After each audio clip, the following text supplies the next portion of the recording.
Pi Shrimati ज्योति अरुण देसाई जी, विद्यालय की प्रधानाचार्य श्रीमती वेदिकी शर्मा बहन जी, शिक्षक शिक्षिकाएं, शिक्षकेतर कर्मचारी एवं प्यारे बच्चों, अपने वजूद को भुलाकर हर किरदार निभाती है। महिलाएं वे देवियां हैं जो घर को स्वर्ग बनाती हैं।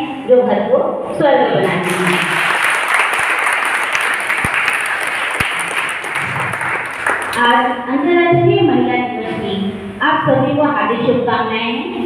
प्रतिवर्ष 8 मार्च को संपूर्ण विश्व में महिला दिवस मनाया जाता है। यह दिन महिलाओं को उनके अधिकारों के प्रति सचेत करने का व उनमें समानता का भाव लाने के उद्देश्य से मनाया जाता है। हम महिलाओं का सभी के जीवन में महत्वपूर्ण स्थान है। महिलाएं समाज का अभिन्न हिस्सा हैं। उनकी अवहेलना करके, उनके सम्मान और उनके अधिकारों का हनन करके कोई परिवार, कोई समाज, कोई देश विकास नहीं कर सकता है। तभी तो स्वामी विवेकानंद जी ने कहा है कि जिस तरह केवल एक पंख से एक पक्षी उड़ नहीं सकता है, उसी प्रकार केवल स्त्रियों की अवहेलना करके केवल पुरुषों के विकास के द्वारा कोई राष्ट्र विकसित नहीं हो सकता है। एक राष्ट्र को विकसित होने के लिए स्त्री पुरुष दोनों को समानता का अधिकार लेकर के आगे बढ़ाना है। पिछले कई दशकों से हम महिलाओं के प्रति अपराध, शोषण, उनकी अशिक्षा और भेदभाव के दुष्परिणाम को देख रहे हैं, किंतु आज स्थिति बदल रही है। महिलाएं न केवल आगे आ रही हैं, बल्कि कई क्षेत्रों में वे पुरुषों को भी पीछे छोड़े जा रही हैं। वे अब अबला नहीं है, सबला है। अपनी मेहनत व काबिलियत के बल पर वे सफलता के नए मुकाम को हासिल कर रही हैं। मजदूरी से लेकर अंतरिक्ष में जाने तक के प्रत्येक क्षेत्र में वह अपनी योग्यता सिद्ध कर रही हैं। कोरोना जैसी वैश्विक महामारी में स्वास्थ्य, जरूरी सेवाओं, शिक्षा, देखभाल कर्मी आदि भूमिकाओं में महिलाएं अपना अभूतपूर्व योगदान देती रही हैं। सुचिता कृपलानी, लता मंगेशकर, बछेंद्री पाल, पीटी उषा, पीवी संधू, कर्णन मल्लेश्वरी, संतोष पाल, मिताली राज आदि इन्हीं सफल महिलाओं के उदाहरण हैं। अतः महिला दिवस के इस कार्यक्रम में मैं एक बार पुनः आपका स्वागत करती हूँ। आपको आगे बढ़ाती होते हैं। हमारे आज के कार्यक्रम में मुख्य अतिथि के रूप में श्रीमती पीआई यहाँ की श्रीमती ज्योति अरुण देसाई जी उपस्थित हुई हैं, जो कि महिलाओं की बेहतर स्थिति का एकदम सर्वोत्तम उदाहरण है कि हम आज महिलाएं पीछे नहीं है, बल्कि एक उच्च पद पर भी आसीन हुई हैं। हम विद्यालय की परंपरा का निर्वाह करते हुए अपने मुख्य अतिथि रूप में भगवान का स्वागत पुष्पगुच्छ करेंगे। मैं प्रधानाचार्य से रिक्वेस्ट करती हूँ कि वे उनका स्वागत करें।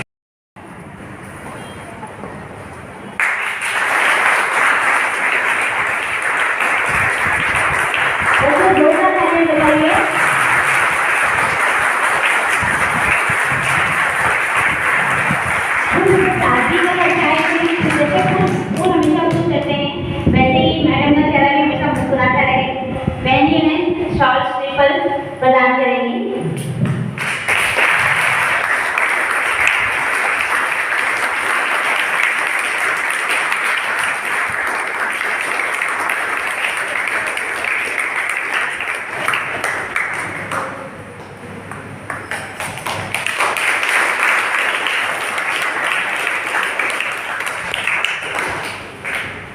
धन्यवाद बहन जी।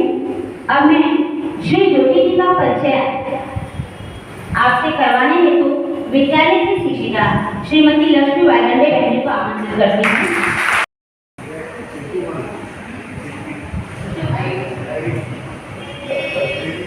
आज 8 मार्च जागतिक महिला दिवस या निमित्ताने सीताराम पोद्दार माध्यमिक विद्यालय या शाळेमध्ये प्रमुख अतिथीच्या रूपाने लाभलेल्या पीआय देसाई मॅडम, त्याचप्रमाणे मुख्याध्यापिका शर्मा मॅडम, तसेच उपस्थित सर्व शिक्षक आणि माझ्या सर्व महिला शिक्षिका मैत्रिणी, तसेच माझ्या विद्यार्थी मैत्रिणींनो, तुम्हा सर्वांना महिला दिनाच्या शुभेच्छा.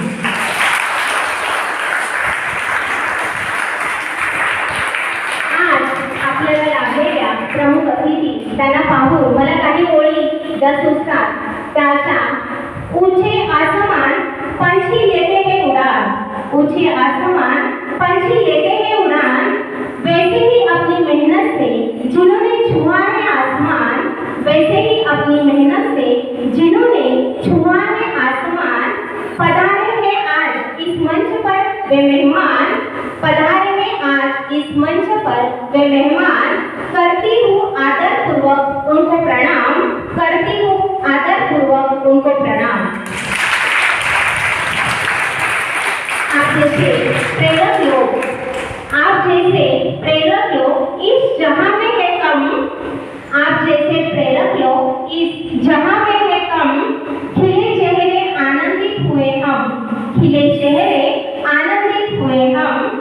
आप आए इस मंच पर, आप आए इस मंच पर, आपका तहे दिल से वेलकम, आपका तहे दिल से वेलकम.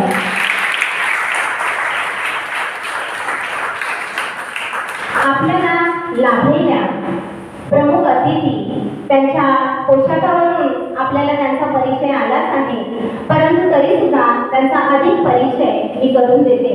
त्यांचं पूर्ण नाव आहे ज्योती अरविंद देसाई. त्यांचं शिक्षण आहे MA, LLB, MBA. नुकतेच त्यांनी हिंदी लिटरेचरमध्ये PhD सुद्धा संपादन केलेली आहे. आतापर्यंत anti narcotic cell Bandra police Thane CID येथे त्यांनी काम केलं आहे. सन 2017-18 केंद्रीय गृह मंत्रालयाचे पदक, त्यानंतर एक्सेलन्स इन पोलीस ट्रेनिंग माननीय पोलीस महासंचालकांचे गुणवत्तापूर्ण सेवेसाठी सन 2021 मध्ये पोलीस महासंचालक सन्मान चिन्ह प्राप्त. महाराष्ट्र राज्य मानवी हक्क आयोगांतर्गत अन्वेषण विभागात उल्लेखनीय कामगिरी. वरिष्ठ पोलीस निरीक्षक म्हणून आरे पोलीस ठाणे व सध्या LT मार्ग पोलीस ठाणे येथे त्या कार्यरत आहेत. LT मार्ग पोलीस ठाण्यामध्ये नुकताच 17.5 किलोग्रॅम सोने चोरीचा गुन्हा उघडकीला, त्यामध्ये तांत्रिक तपासात सक्रिय सहभागी होत्या. त्या 15.5 किलो सोने रिकव्हर करण्यात त्यांना यश आले आणि 13 आरोपी अटक करण्यात आले. अशा अतिशय तडफदार, धैर्यवान, शूर अशा अतिथी या कार्यक्रमासाठी आपल्याला लाभले आहेत. हे आपले महत्भाग्य. आपली माणसं ही आपलीच असतात, आपली माणसं ही आपलीच असतात. आपल्यासाठी ती कष्टदार, आपल्यासाठी ती कष्टदार. म्हणूनच आपल्या माना त्यांच्या पुढे झुकतात, म्हणूनच आपल्या माना त्यांच्या पुढे झुकतात. शेवटी त्यांना बघून आणखी एक ओळ मला म्हणावीशी वाटते. मंजिले उन्हीं को मिलती है, मंजिले उन्हीं को मिलती है जिनके सपनों में जान होती है, जिनके सपनों में जान होती है. पंखों से कुछ नहीं होता दोस्तों, पंखों से कुछ नहीं होता दोस्तों, हौसलों से उड़ान होती है, हौसलों से उड़ान होती है. धन्यवाद. जो देश की उच्च महिलाएं हैं जिन्होंने उच्च पद पर आसीन हुई हैं, उनके बारे में आपको विचार व्यक्त करने थे. तो सबसे पहले मैं बुलाना चाहूंगी अनन्या तिवारी को.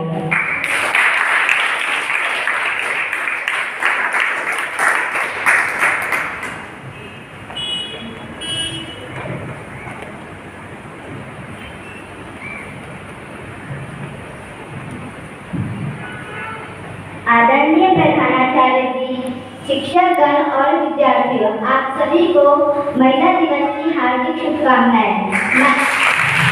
मैं आपको महान महिला श्री सावित्रीबाई फुले के बारे में बताना चाहती हूँ, जिन्होंने महिलाओं और लड़कियों को सम्मान दिलाया. नारी है देश की शान, नारी है देश की शान, इसके प्रति बदलो अपने विचार. सावित्रीबाई फुले का जन्म 3 जनवरी 1831 नाय गांव के सतारा जिले में हुआ था.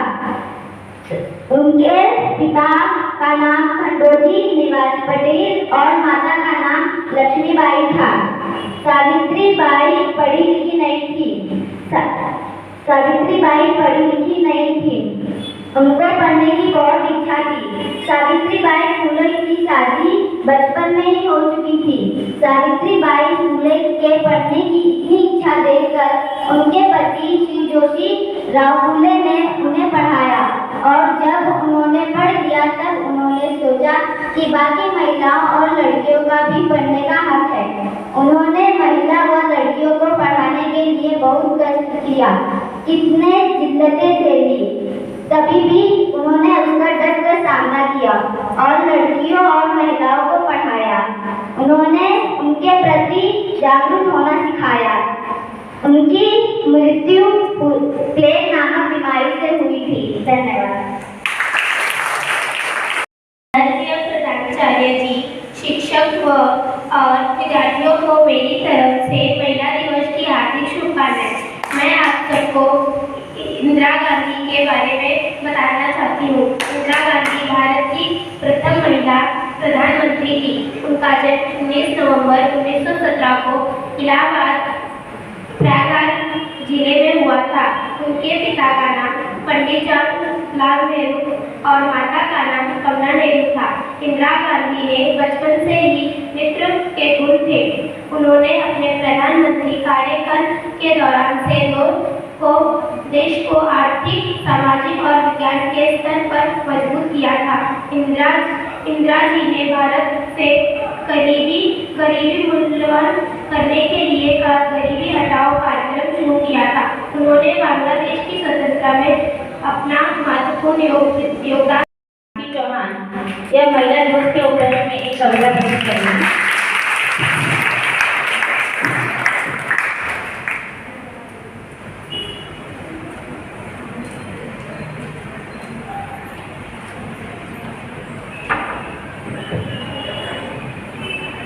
आदरणीय प्रधानाचार्य, आजच्या कार्यक्रमाच्या विशेष पाहुण्या आपली आहेत श्रीमती ज्योती देसाई, शिक्षक, शिक्षिकेतर कर्मचारी आणि माझ्या विद्यार्थी मित्रांनो, आपणा सर्व जागतिक महिला दिनाच्या हार्दिक शुभेच्छा। मी आरती इयत्ता 10वीची विद्यार्थिनी आपल्या समोर कविता सादर करण्यासाठी उपस्थित आहे। एका स्त्रीचे आपल्या जीवनातील स्थान, महत्त्व काय, किती आहे हे या कवितातून सादर करत आहे। जन्माला कारण तू, नद्यापत्नी गुंफण तू, दुःखाला लिंपण तू, मायेत शिंपण तू, जिंकतानाही दरवळणारे देवघरातलं चंदन तू, सर्वार्थाने या जगाला मिळाले वरदान तू, सर्वार्थाने या जगाला मिळाले वरदान तू। धन्यवाद। आदरणीय प्रधानाचार्य जी, शिक्षक और विद्यार्थी, आप सभी को महिला दिवस की हार्दिक शुभकामनाएं। मैं आपको महान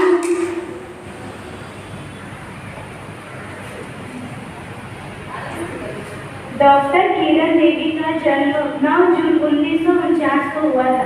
वे भारतीय पुलिस सेवा की सेवानिवृत्त अधिकारी, सामाजिक कार्यकर्ता, भूतपूर्व टेनिस खिलाड़ी एवं राजनेता है। भारतीय वर्तमान में वह पुडुचेरी की उपराज्यपाल है। सन 1972 में भारतीय पुलिस सेवा में सम्मिलित होने वाली यह प्रथम महिला अधिकारी है। माता का नाम प्रेमलता और पिता प्रकाश लाल। किरण बेदी के पति ब्रुज बेदी एक टेनिस खिलाड़ी थे, जिनकी मौत 2016 में हो गई। 1972 में एशिया की लॉन टेनिस महिला चैंपियनशिप जीती। 1970 से 1972 तक वह अध्यापक लेक्चरर रही। IPS बनने के बाद दिल्ली गवर्नमेंट में पुलिस सेवा। 1979 में राष्ट्रपति पुलिस मेडल जीती। ऐसी कर्तव्य दक्ष किरण देवी को प्रणाम। कोमल चौरसिया।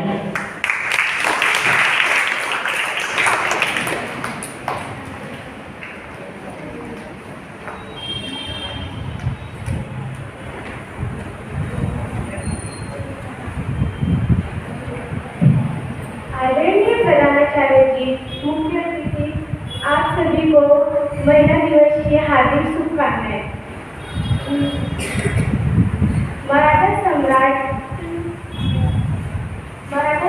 में छत्रपति शिवाजी महाराज की माता का जन्म 12 जनवरी 1598 में बुल्ढाना जिले महाराष्ट्र में हुआ था।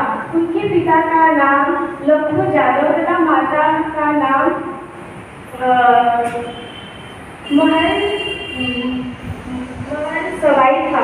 जीजाबाई का विवाह शहाजी हाजी और हमारे मुख्य अतिथि को और विद्यार्थियों को मेरे आज की महिला दिवस की हार्दिक शुभकामनाएं।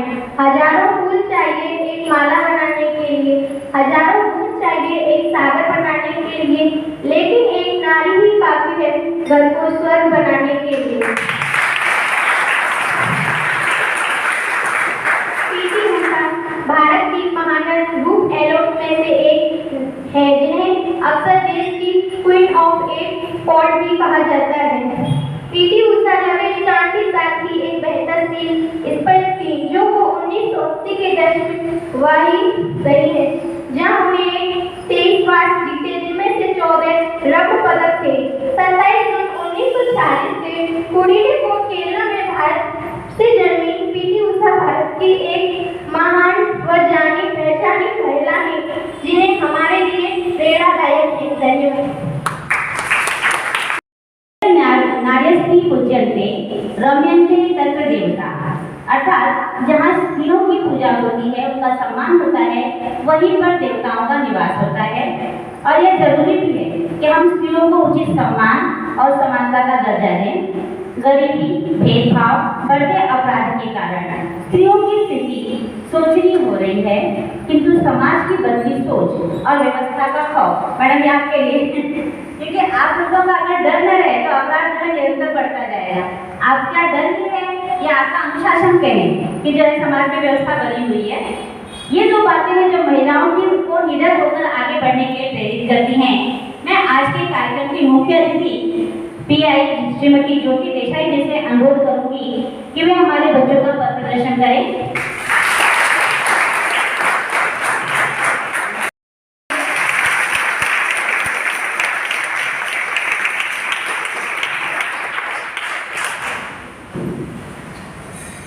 स्कूल की प्रिंसिपल मैडम शर्मा मैडम और यहाँ क्लास पर बैठे हुए सब मान्यवर, स्कूल की शिक्षिकाएं और जो विद्यार्थी हैं, सबको नमस्कार।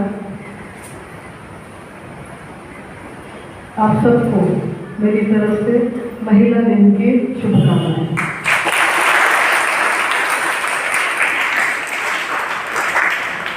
हम देखते हैं कि जागतिक महिला दिन 8 मार्च को मनाया जाता है, लेकिन पुरुष दिन नहीं मनाया जाता है। महिला दिन क्यों मनाया जाता है? क्योंकि हम लोग अगर इतिहास को देखेंगे तो हर एक अधिकार के लिए महिला को संघर्ष करना पड़ता है और पड़ा है आज तक। अभी यहाँ पर जिन विद्यार्थियों ने बहुत सारी महान महिलाओं के बारे में बताया, अगर उनका जीवन संघर्ष हम लोग देखेंगे तो वो महान क्यों है वो हम समझ सकते हैं। राजमाता जिजाबाई, उनका जो जिक्र होता है, आदर्श माता कहलाती है वो। और अगर आज के समाज में हम लोग देखेंगे तो मुझे लगता है कि अभी यहाँ पर 10वीं कक्षा तक के छात्र हैं, तो आज की जो पीढ़ी है, हम लोग बोलते हैं कि ये जो पीढ़ी है वो अभी मोबाइल है, टेक्नोलॉजी जो है मोबाइल के इतना उनको एडिक्शन हो गया है। तो मैं सोचती हूँ कि अपना बच्चा जो है वो मोबाइल का एडिक्ट तो होना चाहिए नहीं होना चाहिए, ये किसके ऊपर डिपेंड है? तो वो माता पिता के ऊपर डिपेंड है। जिजाबाई जो थी, उन्होंने छत्रपति शिवाजी महाराज को एक ही सपना दिखाया था कि हमारे जो लोग मुगलों के अत्याचार सह रहे हैं उनसे उनको छुटकारा देना है, यानी हमें स्वराज्य निर्मित करनी है। और जिजाबाई अगर बोलती थी और अगर छत्रपति शिवाजी महाराज नहीं सुनते थे तो कुछ नहीं हो सकता। वो दोनों भी महान हैं कि जितनी बात जिजाबाई ने छत्रपति शिवाजी महाराज को कही है वो सब छत्रपति शिवाजी महाराज ने मेरी माता की आज्ञा है और उसको मुझे पूरी करनी ही पड़ेगी। वो आज्ञा, वो ध्यास था उनमें। और उसी ध्यान से उन्होंने माता ने जो भी बोला है उसको पूरा करने के लिए जो भी प्रयास किए वो बहुत इम्पोर्टेंट है। तो मुझे लगता है कि समाज की जो भी गढ़न होती है उसमें पेरेंट्स जो है और पेरेंट्स के साथ उनके जो पालते हैं दोनों की भूमिका बहुत ही महत्वपूर्ण है। हम सावित्रीबाई फुले का जो नाम लेते हैं, सावित्रीबाई फुले को ज्योतिराव फुले ने शिक्षा के क्षेत्र में लाया। अगर ज्योतिराव फुले नहीं होते थे तो सावित्रीबाई नहीं होती, और जिस घर में ज्योतिबा है उस घर में सावित्री होती ही है, होगी।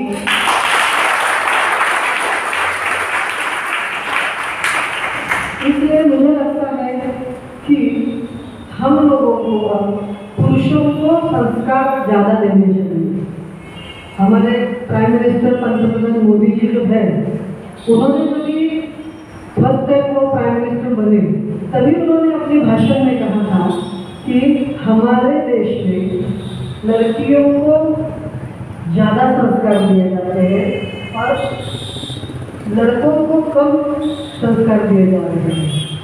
तो अगर हर एक माता जैसा लड़की को बोलती है कि तुम्हें ये करना है, 7 बजे के बाद बाहर नहीं रहना है, अगर लड़कों को भी वैसा बोलेंगे, उनको भी कुछ संस्कार देंगे, तो जो समस्याएं सामने आ रही है वो नहीं आएगी।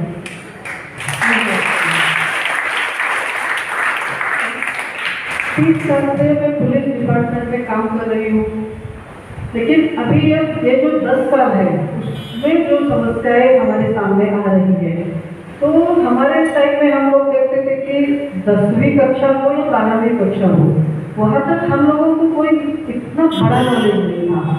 कभी कभार हम लोग फिल्म देखते थे या तो कभी कोई नाटक देखने जाते थे और जो मम्मी पापा कहेंगे वही हम लोग करते थे।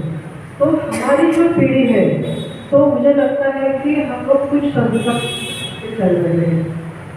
आज के जो स्टूडेंट्स हैं उनको टेक्नोलॉजी से इतना पूरा दुनिया की उनको समझ है, उनको एक सब इंफॉर्मेशन मिलती है, तो उसके कुछ फायदे भी हैं, उसके कुछ तोटे भी हैं हम लोगों को।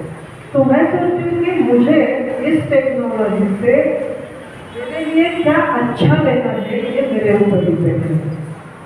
तो मैं ये बच्चों को बोलना चाहूँगी, जो मोबाइल है, मोबाइल हर एक के हाथ में है, तो उसका यूज़ कितना करना है, मुझे कितना उसमें लेना है। जितना अच्छा मैं ले सकता हूँ उतना अगर मैं लेके मैं उसमें सीमित रहूँ तो मेरा ज़्यादा विकास हो सकता है।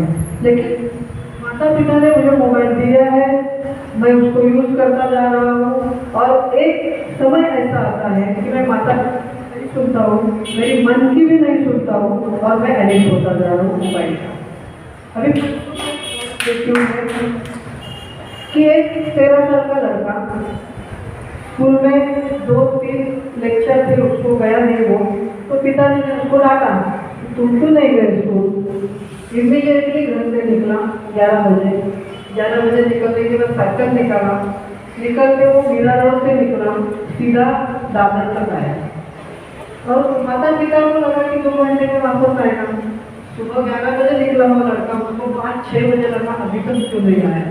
फिर बट नेशनल पुलिस के पास, पुलिस स्टेशन में आने के बाद फिर हम लोगों ने स्टार्ट किया उसका, अगर अंडर एज है, 18 साल से कम है, तो हम लोग दर्ज करती है कि उसको किसी ने भगा के लेके गए, तो हम लोगों ने किडनैपिंग का रजिस्टर किया। रजिस्टर करने के बाद उसका स्टार्ट हो गया, सर्च कर रहे हैं हम लोगों ने मेरा उससे स्टार्ट किया, पूरा सीसीटीवी फुटेज देखते आए। अभी टेक्नोलॉजी है तो हम लोग उसको फॉलो कर रहे थे और दूसरे दिन 12 बजे वो लड़का दादर में मिला। पूरा साइकिल चलाते चलाते दादर चौपाटी के आगे बैठ गया था। क्या पिताजी ने क्यों गाया? तो ये जो 13 साल का लड़का है उसको समझना चाहिए पिताजी क्यों डांट रहे हैं मुझे। तो बच्चों को मुझे लगता है कि स्कूल में भी ये शिक्षा देनी चाहिए, क्योंकि ज़्यादातर टाइम वो स्कूल में देते हैं। तो ये बोलना चाहिए कि ये मोबाइल से साइड इफेक्ट बहुत है और ये बुरा है उसके लिए, तो उसका कितना हम लोगों को यूज़ करना चाहिए। अभी ये जो लड़का है उसको फिर से डांटेंगे तो भी माँ पिता के मन में डर है और किधर निकल जाएगा। लेकिन मैं सोचती हूँ, मैंने वो पेरेंट्स को बोला लड़के को मेरे पास लेके आओ, मैं उसको काउंसलिंग दूंगी, क्योंकि उसको काउंसलिंग की ज़रूरत है। कहीं तो वो पिताजी की माताजी की कुछ सुन नहीं रहा है, तो उसको बोलना पड़ेगा कि ये तुम्हारे भविष्य के लिए है। और अगर बच्चे ये नहीं सुनते हैं पिताजी का, माताजी का या तो अपने टीचर्स का, फ्यूचर कुछ नहीं है आप लोगों का, ये ध्यान में रखो। आज अगर मैं यहाँ पर, तो मुझे ये मालूम है कि मम्मी ने, मेरे पापा ने मुझे जो बताया था कि ये गलत है, ये मत करो, तो मैंने किया, तो यहाँ तक पहुँची हूँ।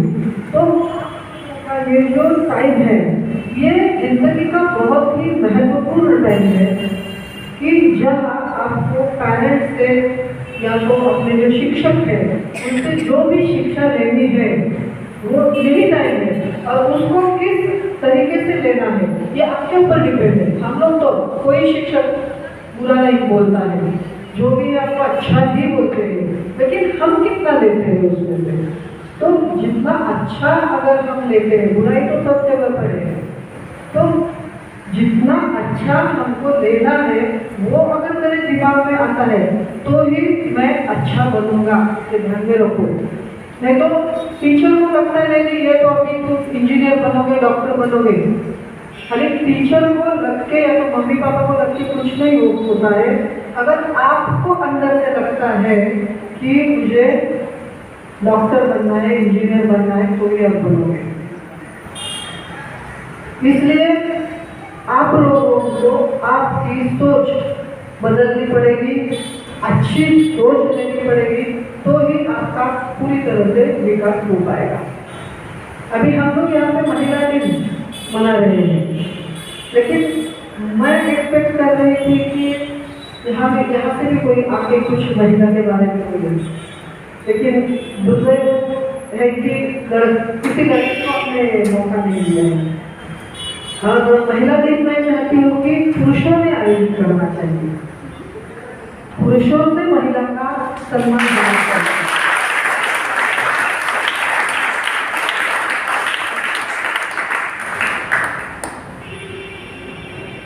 जो लड़कियों ने जिन महिलाओं की महानता यहाँ पे बताई वो ठीक है कि वो उससे इंस्पायर हो रही है, लेकिन लड़कों में से अगर कोई बोलता था ना तो मुझे बहुत अच्छा लगता था कि ये, क्योंकि आप अगर हम भारतीय समाज में देखेंगे तो जन्म से ही लड़की है लड़का है ये भेदभाव किया जाता है, और लड़की है तो उसके घर में रखो। अगर एक सिंपल हम लोग उदाहरण लेंगे तो अगर बर्थडे पार्टी पे बुलाया है तो हम लोग जाते हैं दुकान में जाते हैं, बोलते मुझे गिफ्ट चाहिए, गिफ्ट देना है। दुकान वाला क्या पूछता है कि किसके लिए गिफ्ट चाहिए, तो बर्थडे के लिए जाना है, लड़का है या लड़की है, ये जो उसका सवाल है। तो लड़की है तो फिर वो क्या बोलेगा, डॉल दिखाएगा, वो खिलौने दिखाएगा या तो लिपस्टिक दिखाएगा, और लड़का है तो कोई क्रिकेट का बैट बॉल। ये जो हमारे मन में जो भाव बैठा है ये भाव हम लोगों को छोड़ना है कि लड़का हो लड़की हो दोनों को भी सेम इक्वल अपॉर्चुनिटी देनी चाहिए। हमारे कॉन्स्टिट्यूशन में तो 1950 में हम लोगों को पुरुष और स्त्री को समानता दी है, लेकिन मुझे लगता है कि अभी तक हम लोग उसको इम्प्लीमेंट नहीं कर पाए। तो जो सोच है वो लड़कों को भी हम लोगों को संस्कारित करना पड़ेगा। जो प्रॉब्लम्स हमारे सामने आ रहे हैं उसमें अभी मैं देखती हूँ कि लड़कों की सोच अगर हम लोग बदलेंगे तो हम लोग जड़ से इस समस्या को कहीं हम लोग इसका सोल्यूशन निकाल पाएंगे। तो आपके स्कूल में लड़के हैं लड़कियां हैं तो दोनों को इक्वली ट्रीट करके उनमें जो भाव है उनको बदलना चाहिए। अगर आप किसी लड़के को पूछेंगे कि बोलो तुम्हारा नाम बोलो, नाम बोलेगा, मम्मी पापा क्या करते हैं, तो वो क्या बोलता है, तो पापा काम करते हैं, मम्मी तो घर पे ही है। मम्मी घर पे है, मम्मी घर पे क्या करती है? मम्मी सुबह को उठाती है, सब घर का काम, खाना बनाती है, बर्तन करती है, कपड़ा करती है, आपको स्कूल छोड़ने आती है, स्कूल से लेने आती है। तो उसका जो भी काम है उसको काउंट नहीं किया जाता है। पापा खाना तो मम्मी कर ही रही है ना, तो मम्मी घर पे ही है।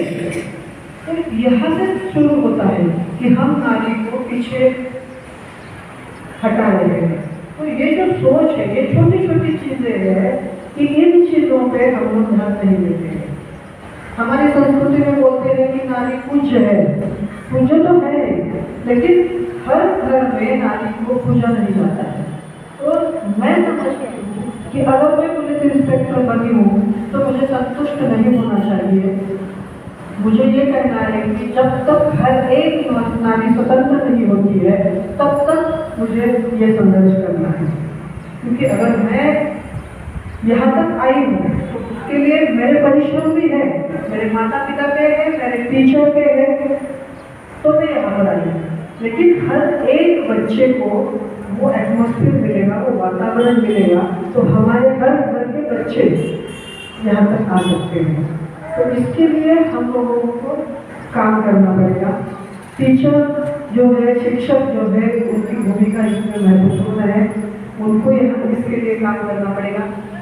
अभी पुलिस डिपार्टमेंट में मैं काम कर रही हूँ तो मुझे अभी लगता है कि ये जो टाइम है हमारे लिए बहुत ही टफ है, क्योंकि जो समस्याएं आती है, जो छोटे छोटे बच्चे हैं, और मोस्ट ऑफ अभी जो पोक्सो एक्ट में भी आना है, जो 16-18 साल की लड़की के ऊपर जब अत्याचार हो रहे हैं, तो हम लोग देखते हैं कि पुलिस स्टेशन में आप अगर जाओगे तो एक छोटे बच्चों का लैंगिक शोषण जो है उसके जो भी क्राइम है हमारे पास बहुत आ रहे हैं। इसकी वजह ये है कि या तो पेरेंट्स उसके ऊपर ध्यान नहीं दे रहे बच्चों के ऊपर, या तो बच्चे जो मोबाइल फोन या तो टेक्नोलॉजी को जो देख रहे हैं उसकी वजह से ये हो रहा है। क्योंकि गवर्नमेंट को एक नया कायदा तैयार करना पड़ा पोक्सो जैसा, जो पहले नहीं था।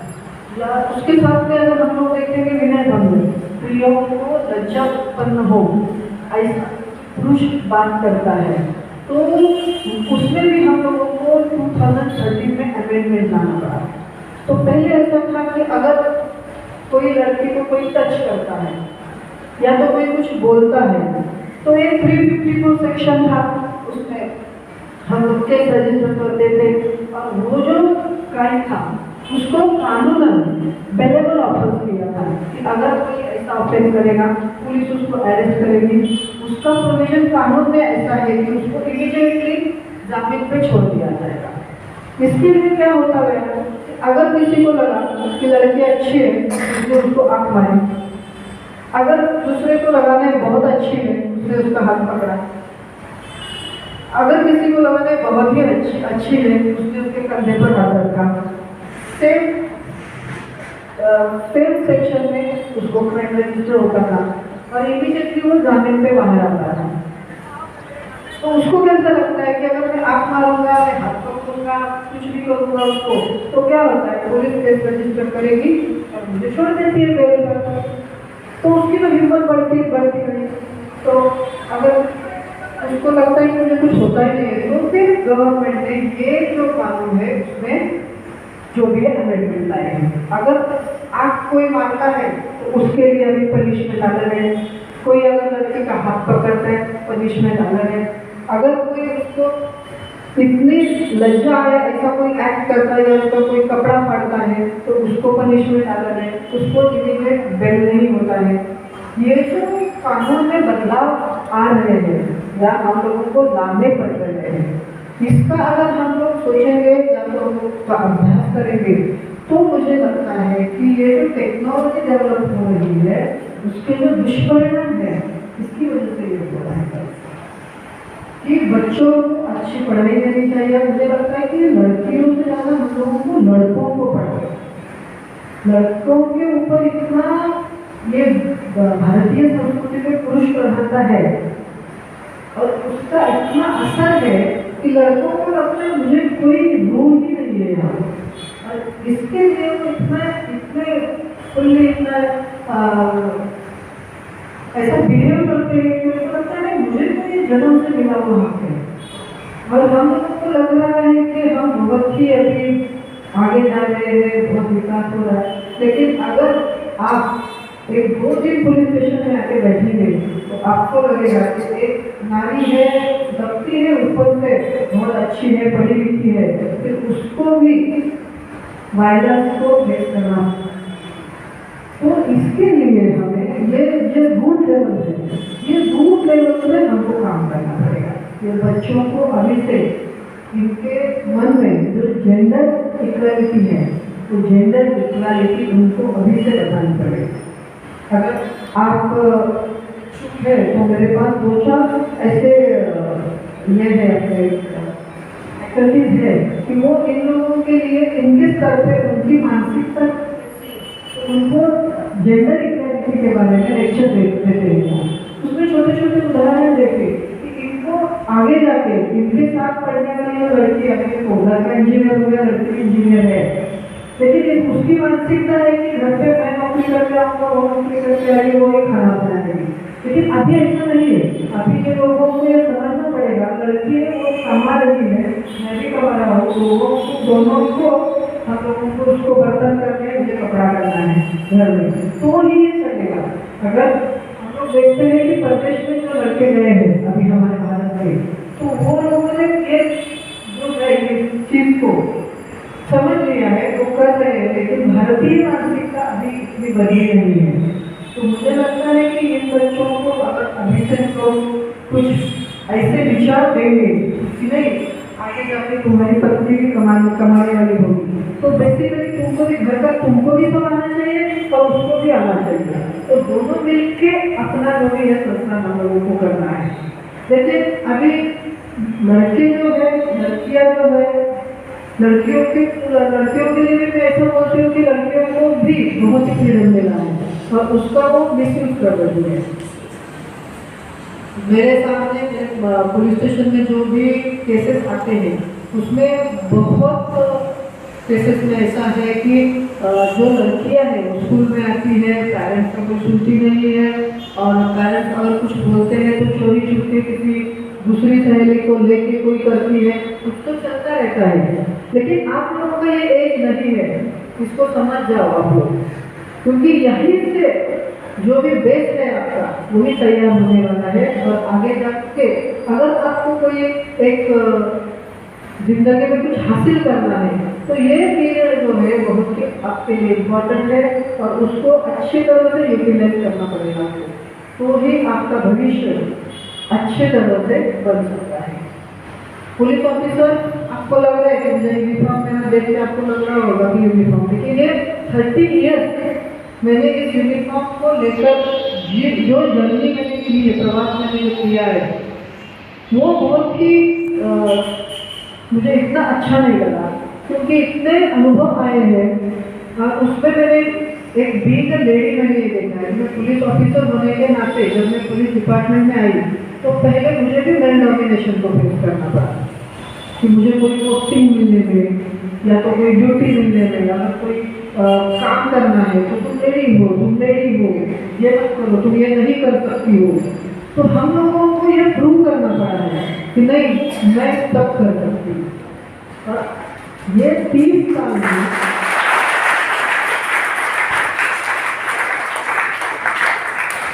पुलिस का अगर आप इतिहास देखोगे तो पहले जो पुलिस ऑफिसर करके हम लोग पुलिस डिपार्टमेंट से आते थे तो हम लोगों को खाली एयरपोर्ट पे सर्विस दी जाती थी कि वहाँ जो भी पैसेंजर्स आते हैं उनको चेक करना है और नोटिस आते थे, कोई क्राइम रजिस्टर करना है या कोई कंप्लेंट स्टेशन को दिया ही नहीं जाता था। फिर कमिश्नर जो है हमारे उनको रिक्वेस्ट की कि सर रियल ऑल्सो कोई पड़ेगा, तो हम लोगों को ये देना चाहिए। तो हम लोगों को ये भी हमको संघर्ष करें। तब जब हम लोग ड्यूटी करने के लिए आते थे। तो वो टाइम पे ऐसा नहीं था, हम लोगों को बोलते थे चलो अभी दहीसर में थे तो दहीसर में बोला जब मुलुंड में बंदोबस्त से उधर जाओ, तो हम लोग अपना बैग लेके जाते थे। तो उधर जाने के लिए उधर मुझे लगता था कि उधर जाके यूनिफॉर्म करना पड़ेगा। वरिष्ठ लोगों से ऑर्डर आती थी तुमको मुलुंड में जाके बंदोबस्त करना है। मुलुंड में जाने के बाद अगर मैं दहीसर से मुलुंड जा रही हूँ या यूनिफॉर्म कैरी करना है बैग में, तो उधर जाने के बाद समस्या थी कि उधर जाके मैं चेंज करा करूँगा, कोई सुविधा नहीं दी जाती थी। तो क्या करते थे हम लोग यूनिफॉर्म नहीं जाएंगे, उसके ऊपर एक्सपीरियंस डालते जाएंगे, क्योंकि उधर जाके खाली बंदोबस्त करना है बस। तो जाके खड़ा रहो 12 घंटा, उसमें अभी दे उसको तो किधर जाना पड़ेगा, वॉशरूम है, तो उसका भी कोई सुविधा नहीं थी। फिर हम लोग क्या करते थे, आजू बाजू में कोई बैंक है क्या, कोई ऑफिस है क्या, उनको जाके रिक्वेस्ट करके मॉर्निंग में हम लोग पूरा इधर रहेंगे।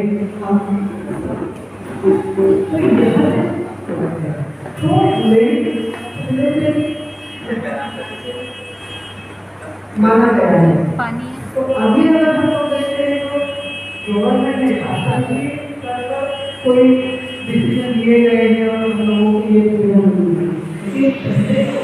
20 साल पहले तो 20 साल पहले हम लोगों ने निकाले बहुत ही कठिनाई से हम लोगों को सर्वाइव करना है। तो अभी ये समस्या नहीं है, संघर्ष करना है, मुझे कुछ आगे जाके निकलना है। अगर कोई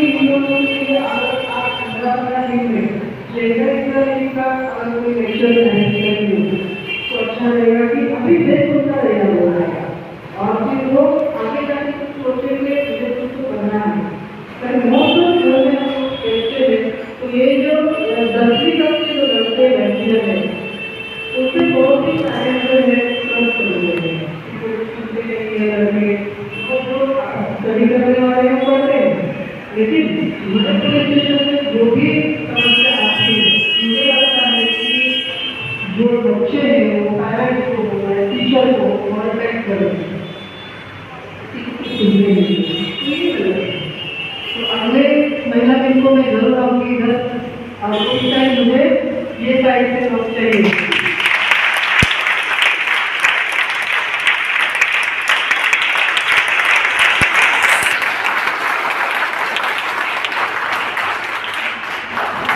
और उसमें भी ऐसा है कि आपकी जो शिक्षिकाएं हैं उनके बारे में आप बताएंगे कि हमारी शिक्षिका कितनी महान है। यहाँ पे जो भी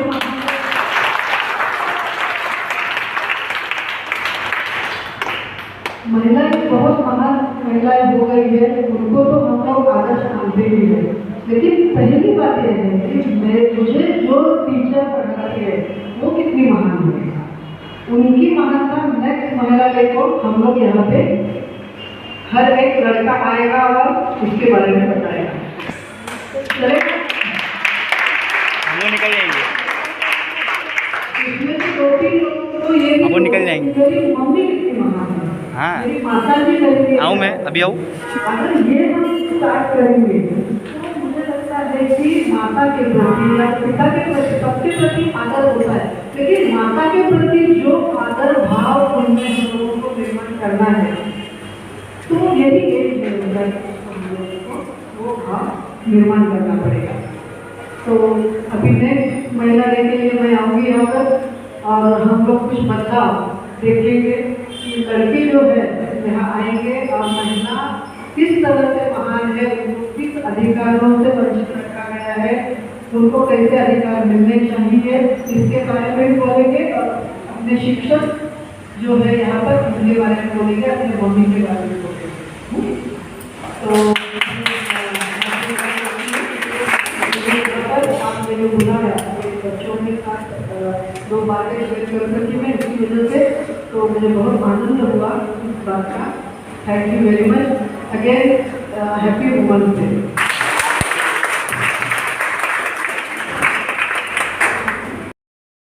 धन्यवाद मैडम जी, आपकी जो बात बहुत प्रेरक थी, बच्चों के लिए नहीं मेरे लिए भी। केवल यहाँ से बैठे टीचर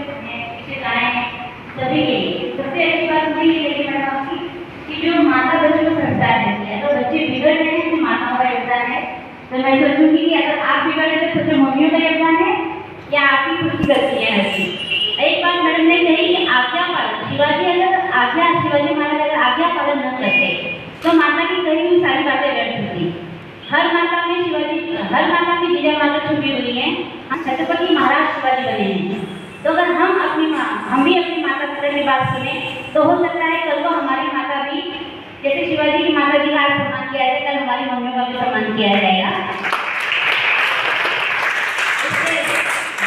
इसलिए जरूरी है बच्चों कि आप अपनी मम्मियों की बात, मम्मी पापा या आपके घर में जो बड़े हैं, टीचर्स हैं, उनकी बात मानिए कि आपके विकास के लिए, आपके भले के लिए कोई बात कही जाती है तो उसमें आपका ही सम्मान, आपका ही सब कुछ गौरव छुपा होता है। और दूसरी बात, एक बात और आपकी मैडम मुझे अच्छी लगी कि मोबाइल के बारे में, मोबाइल से कुछ हम निबंध भी लिखते हैं, मोबाइल वरदान है अभिशाप है, तो उसको कितना उपयोग करना है आपके निर्भर करता है।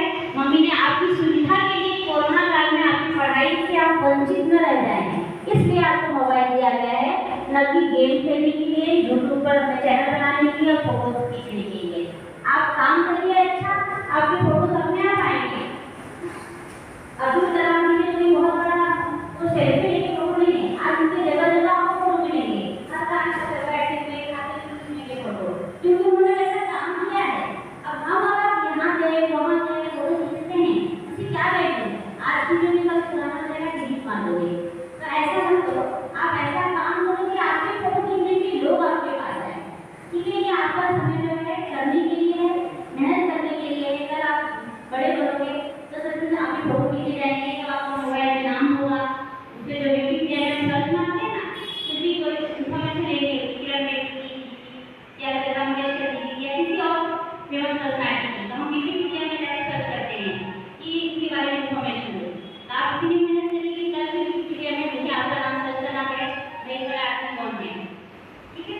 तो मोबाइल का उपयोग करिए और उसको जो है जितना आपके लिए जरूरत है उसी में इस्तेमाल करिए। ये खेलने के लिए सारी मत करिए। अब खेलना ही है तो मैदानी खेल खेलिए जिससे हमारे शरीर का विकास हो, ठीक है? हम आगे चलते हैं।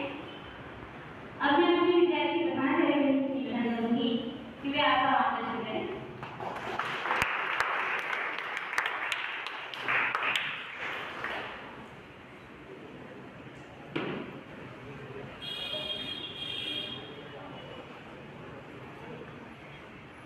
हेलो आदरणीय मंच पर उपस्थित आज की मुख्य अतिथि श्रीमती ज्योति देसाई जी, सहयोगी शिक्षिकाएं, कर्मचारी वर्ग, फोटोग्राफर जी, वरिष्ठ भैया और मेरे प्यारे बच्चों, आज का यह जो शुभ दिन है, अंतर्राष्ट्रीय महिला दिवस, आप सभी को इस दिवस की मैं हार्दिक शुभकामनाएं देती हूँ।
एक है कि शिक्षा हम देते हुए आ रहे हैं। और मैडम मैं दो शब्द कहना चाहूँगी आपको कि ये जो विद्यालय है वो 100 साल पुराना बालिकाओं का विद्यालय है। यहाँ पर सिर्फ और सिर्फ बालिकाएं ही शिक्षा देती थी और शिक्षिकाएं हमारे देश की स्त्रियां ही यहाँ पर शिक्षिकाएं हुआ करती थी। ये जो आपने अभी कहा मैं पूछ रही थी कि मैडम को हमारा भी जो परिवर्तन हुआ है, समानता का आया है, वो फिलहाल कुछ दिनों में हुआ है और शायद आपका आना था और ये बोलना था, इसके लिए ये परिवर्तन हुआ है। 2 मिनट पहले मैं ये सोच रही थी कि ये हमारा जो हुआ एजुकेशन है ये 2 साल पहले ही हुआ है। लड़के हमारे 2 साल पहले ही आए हैं और हमारे बीच में जो शिक्षक है आनंद तिवारी सर और नितिन रावत सर, ये 2 सर हैं, ये हमें अक्टूबर फिलहाल 2021 8 अक्टूबर को हमें मिलेंगे। तो हमें स्त्री सिर्फ महिलाओं का हिसाब न होकर हमें यहाँ पर समानता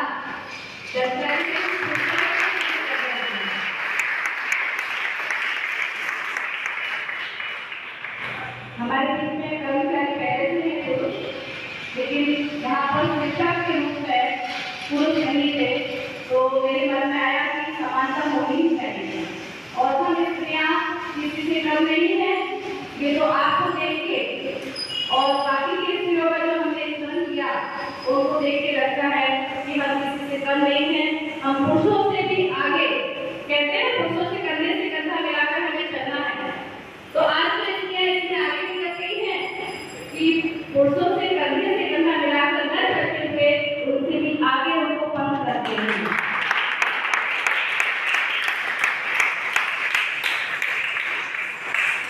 मार्गदर्शन में मेरा इतना ही है कि आपके अंदर एक जोश, एक सद्भावना, ऐसे गुणों का विकास करो बच्चों जो आपके माता पिता को अच्छा लगे, विद्यालय की शिक्षिकाओं को और समाज को लगे।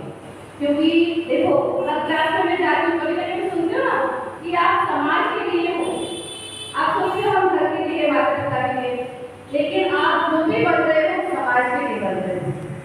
जो फिलहाल मैडम ने कहा कि आजकल छोटे छोटे क्राइम्स हो रहे हैं, जो अपराध हो रहे हैं, वो हमारी अज्ञानता के कारण ही हो रहे हैं। तो क्यों ना हम अभी से उस ज्ञान को ले लें कि हम समान हैं और ये अच्छा है और ये बुरा है हमारे स्वयं के लिए। तो जो बुरा होता है ना वो सिर्फ स्वयं के लिए होता है, वो समाज के बाद में जाता है, पहले वो स्वयं को खराब करता है। इसलिए आपको आज्ञाकारी बनना है और जो आज्ञाकारी बन गया ना वो दुनिया का सर्वश्रेष्ठ व्यक्ति है। तो आप आज्ञाकारी बनिए और सद्भावना लाइए, समानता की भावना लाइए और अपने आप में इम्प्रूवमेंट कीजिए। ठीक है, तो 2 शब्द कहकर मैं आपकी वाणी को विराम करूंगी। जो शब्द है वो हमारे बीच में उपस्थित ये सारी मैडम जी के लिए हैं। मुस्कान आपकी हमारे लिए वरदान है, मुस्कान आपकी हमारे लिए वरदान है, आपका मार्गदर्शन हमारे लिए सम्मान है।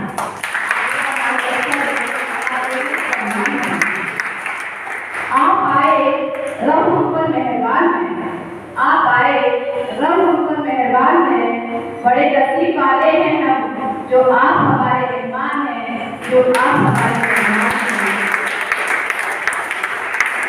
धन्यवाद, जय हिंद।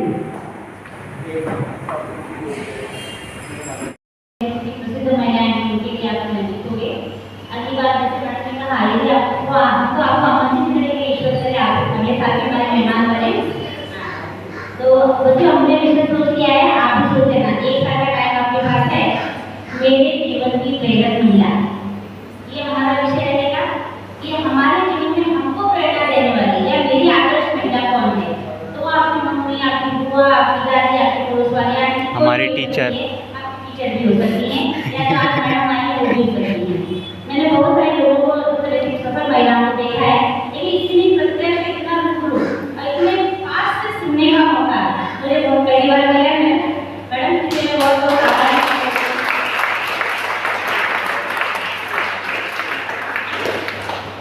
अब मैं आगे का तारुण बढ़ाती हूँ। अब मैं लता मैडम आमंत्रित करती हूँ कि वह आज के कार्यक्रम का आभार प्रदर्शन करें।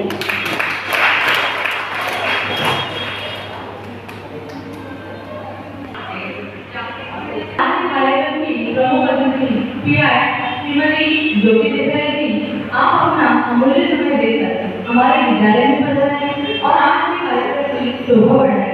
अतः हम आपके आभारी हैं।